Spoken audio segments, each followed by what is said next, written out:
उस रात शहर में हल्की बारिश हो रही थी। सड़कों पर स्ट्रीट लाइट की पीली रोशनी और हवा में ठंडी महक।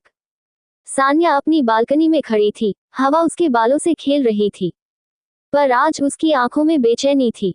तभी पीछे से एक धीमी आवाज आती है, मैं आ गया। वो आवाज जैसे दिल में उतर गई। मुड़कर देखा तो आयुष सामने खड़ा था, काला टी शर्ट, भीगे हुए बाल और आंखों में वही चाहत। सान्या धीरे से बोली, तुम्हें नहीं आना चाहिए था। आयुष मुस्कुराया, दिल ने कहा, और मैं आ गया। दोनों चुप थे, पर चुप्पी भी बातें कर रही थी। आयुष पास आया और बोला, आज बस एक बार, बिना कसूर ढूंढे तुमसे आंखें मिलाऊं। सान्या की सांसें तेज हो गई।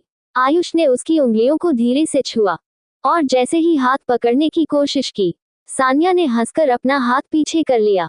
तुम नहीं सुधरोगे। आयुष और करीब आया, सुधर जाऊंगा, अगर तुम चाहो तो। उसके शब्द धीमे, गहरे और गर्म थे। आयुष ने धीरे से उसके गाल को छुआ। सान्या ने पहली बार आंखें झुका ली। दिल की धड़कनें तेज, हाथ कांप रहे थे।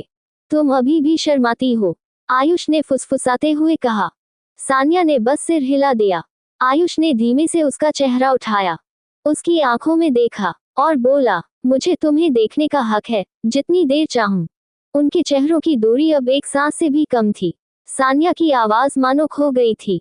आयुष। आयुष ने उसके होठों के बेहद करीब आकर कहा, बस आज, मुझे तुम्हें महसूस करने दो।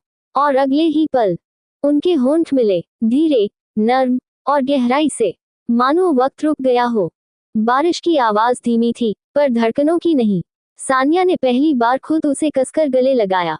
उसकी उंगलियां आयुष की पीठ पर चल रही थीं, और आयुष उसके बालों में उंगलियां फिराता हुआ कहने लगा, काश ये रात कभी खत्म न हो।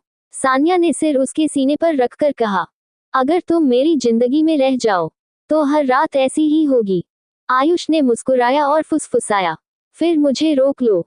सान्या ने उसका हाथ पकड़ा और कमरे के अंदर ले गई। कमरे में हल्की पीली रोशनी थी, पर दोनों की आंखों में सिर्फ एक दूसरे का अक्स।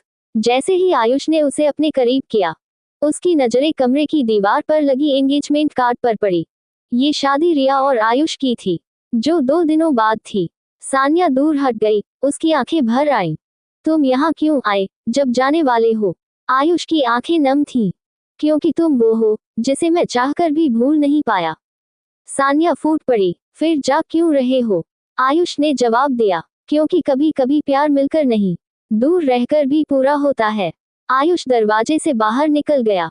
सान्या बालकनी में खड़ी थी, लेकिन इस बार हवा ठंडी नहीं, दिल जल रहा था। उसने आसमान की तरफ देखा और कहा, अगर किस्मत ने चाहा, तो तुम फिर आओगे। अगर इस कहानी का पार्ट 2 चाहिए, तो कमेंट, लाइक और सब्सक्राइब जरूर करें, ताकि अगला पार्ट का नोटिफिकेशन आपके पास सबसे पहले पहुंचे। धन्यवाद।